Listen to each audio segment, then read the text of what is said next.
બોટાદમાં ખેડૂત મહાસભામાં સરકાર પર અમિત ચાવડાએ કર્યા છે આકરા પ્રહાર। સરકાર ખેડૂતો સાથે નહીં રહે તો નેપાળવાડી કરવાની ચીમકી ઉચ્ચારી છે।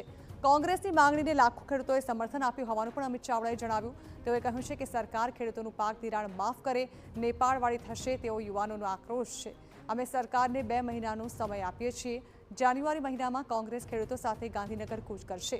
બોટાદ જિલ્લામાં યોજાયેલા કૃષિ સંમેલનમાં અમિત ચાવડાએ રાજ્ય સરકાર પર આ મુદ્દે આકરા પ્રહાર કર્યા।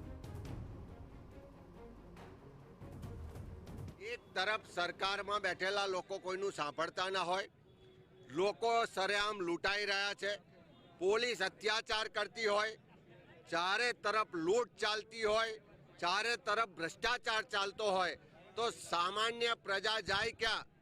सामान्य प्रजानो जे आक्रोश छे आज एक युवानना स्वरूपमां बोल्यो छे के नेपाळवाड़ी थशे।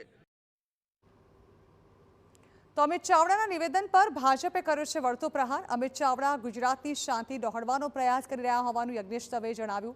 તેઓએ કહ્યું છે કે જે અરાજકતા કોંગ્રેસના સમયમાં હતી તેને પરત લાવવાનો પ્રયાસ કોંગ્રેસ કરી રહી છે। શાંતિ અને સલામતી છે તેને દોહડવાનો પ્રયાસ કરાઈ રહ્યો છે। ગુજરાત સરકાર ખેડૂતોના પ્રશ્નના ઉકેલ માટે પ્રયત્નશીલ છે। નેપાળવાડી થશે એટલે આ નિવેદન આપી અને ગુજરાતની શાંતિને દોહડવાનો પ્રયત્ન કરી રહ્યા છે।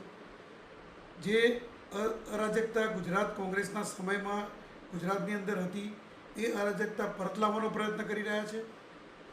અને ગુજરાતની અંદર જે પ્રમાણે ભૂપેન્દ્રભાઈ પટેલ અને આદરણીય હર્ષભાઈ સંઘવીના નેતૃત્વની અંદર ભારતીય જનતા પાર્ટી જે પ્રમાણે શાંતિ અને સલામતી આપી રહી છે આ શાંતિ અને સલામતી દોહડવાનો પ્રયત્ન કરી રહ્યા છે એવું તેમના નિવેદન ઉપરથી દેખાય છે।